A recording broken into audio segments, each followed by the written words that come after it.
Hello there, and welcome back to War Thunder aboard the T-72M2 Moderna.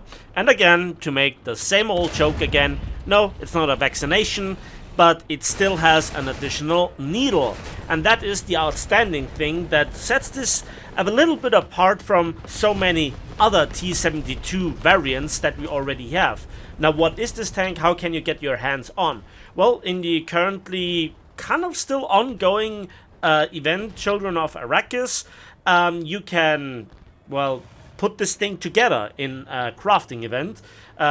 You cannot get further parts in playing the first April Fool's event or random battles, but you still can trade on the marketplace. But what is this tank? Well, basically it is a battle rating 10.0 stock non-premium reward tank of rank 6. And it is equipped with the all reliable 125mm 2A46 MS cannon with 44 rounds of ammunition and an additional 30mm 2A42 automatic cannon with 250 rounds of ammunition. And there are several things to talk about, but basically this tank has no heavy machine gun, but a light machine gun, lots of smoke, lots of era, your typical layout of ammunition, weak spots, the usual characteristics with gun handling, and also mobility. But first things first, let's talk about the gun.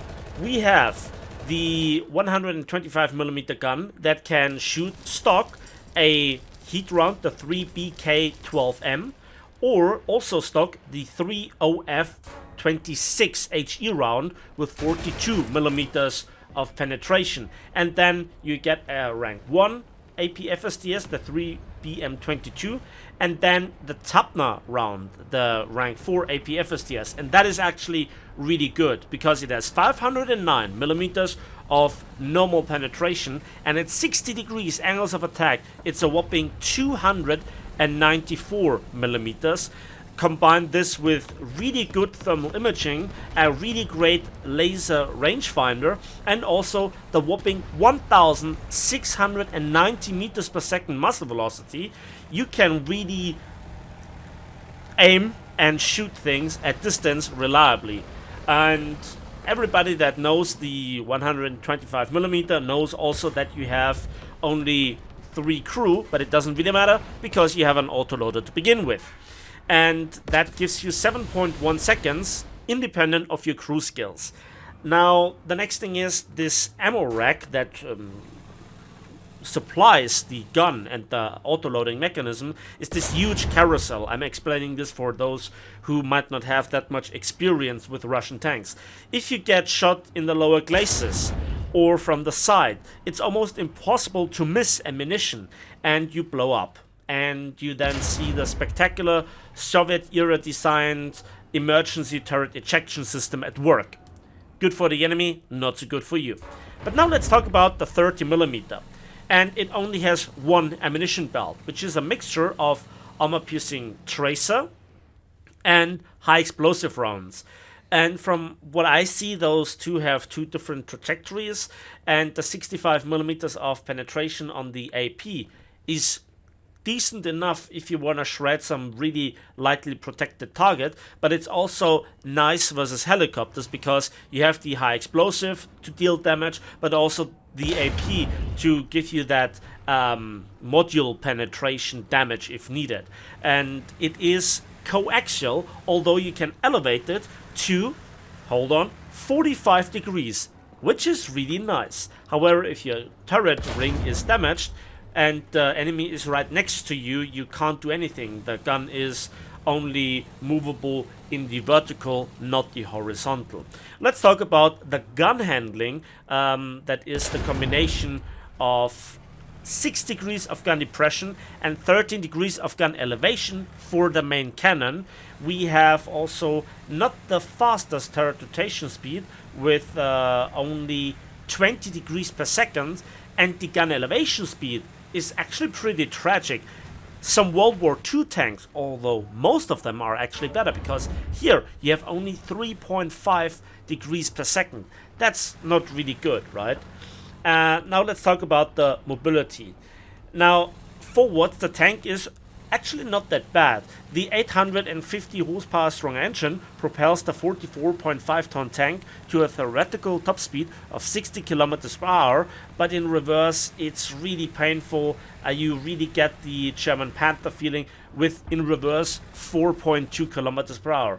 So you're decently quick getting into trouble, but really not so great getting out there. And that really shows.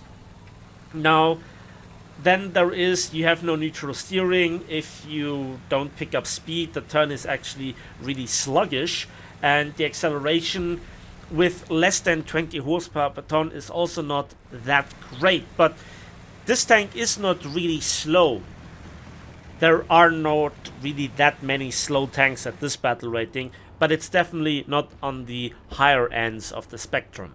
Now, let's talk about the armor, and the tank has an impressive array of explosive reactive armor, or ERA, of the Dynas type. Now, it's more like dynamite because it doesn't stop anything that gets shot my way, and the only real two places where you can absorb shots are the upper frontal glacis and the turret front.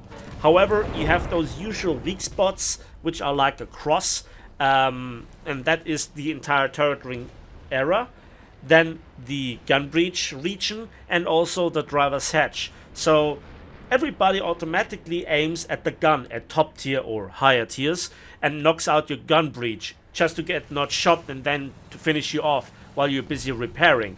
And if they miss it, they still can hit the turret ring area and then stop you from accurately aiming, or they blast you apart with a driver's hatch penetration. And that's only if you can protect your lower glacis while getting hulled down, which is a bit of a problem because you have only 6 degrees of gun depression. But the lower glacis is really, really soft. Now, the other thing is that when you get penned, as I said, ammunition is everywhere, and I mean everywhere. It's just below the gunner and the commander. It is in front of the engine. There is something very close to the driver. There are some rounds in the back of the turret, which you should take out, at least 2 of them, so you have only 42 rounds left. And then there's also the ammo rack of the 30mm exposed. Although it has not blown up so far for me, but I think that was a bit more of a matter of pure stupid luck. And that is basically all that you need to know about this tank. Now, when it comes to the heat rounds that the tank fires, with 440 millimeters of pen, they are not bad, but it's definitely when you stock the HE that makes very often the difference. And you should train this how HE shells work in the test drive. That's my greatest tip I can give you in regards to this tank. Other than this, I really, really, really like the look of the tank. It looks battle hardened. I like that we have now here, I guess, a new nation with Slovakia, and it is a fine addition to the Soviet tech tree. It just fills out the lineup even more, as if the Soviets need any, or the Russian tech tree. But you can use this with the Turms T, you can use this with a lot of other main battle tanks, and the outstanding part is again the 30mm. And as you could see at the start, I've shot down a helicopter. It's super satisfying. But I think the most vehicles, yeah, and by the way, this thing gets me every time. I'm looking like an idiot, but I just wanted to show how funny tanky this thing can be sometimes. So what I tried to say is, this tank is nothing outstanding. It's just a bit more spicy, you know, to get the first April Fool's joke in here. This thing is not worth more than, even for collectors, $60. But the marketplace, well, it plays by different rules. People won't go lower than 50 Gaijin coins for this. And I don't think it's worth it. It comes stock. It doesn't give you any sort of premium bonus. If you want to grind with it, you have to put a talisman on it. And if you're not really progressed that far in the Soviet tech tree, you have a huge penalty research for the first few tiers. And I cannot stand top tier with the night battles, with the helicopters, and those awful, awful close quarter city fights. I personally can't stand it. If this is your thing, go for this tank. It's 100% not a bad tank. But again, it's nothing that really catches me and makes me feel, wow, this is absolutely outstanding. Like the like some other Soviet prototype tanks. Well, let's look it up. Like the Object 279, that was a great tank. Or the PT-76-57, you know. Those are outstanding tanks that are fun to play and that really make a difference. And when it comes to the Object 279, it was really definitely 100% worth putting the talisman on it, because that APCBC round is just amazing. But as far as this tank is concerned, the Tepner round has a really good amount of spalling. But I have a feeling that at some point Gaijin is like, oops, we corrected the spalling damage.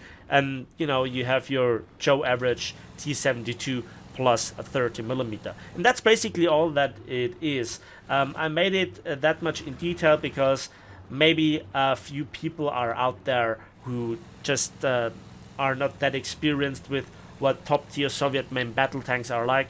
If you have this tank, you probably have one of the best at this battle rating when it comes to overall performance, but it's not that much different. Anyway, hope you enjoyed this video. If so, why not give it a like, subscribe if you want to see more, and share this with your friends, your clanmates, and whoever else you can annoy with sending this link to. And we'll see each other, as usual, on the waves, in the skies, and on the battlefields of War Thunder.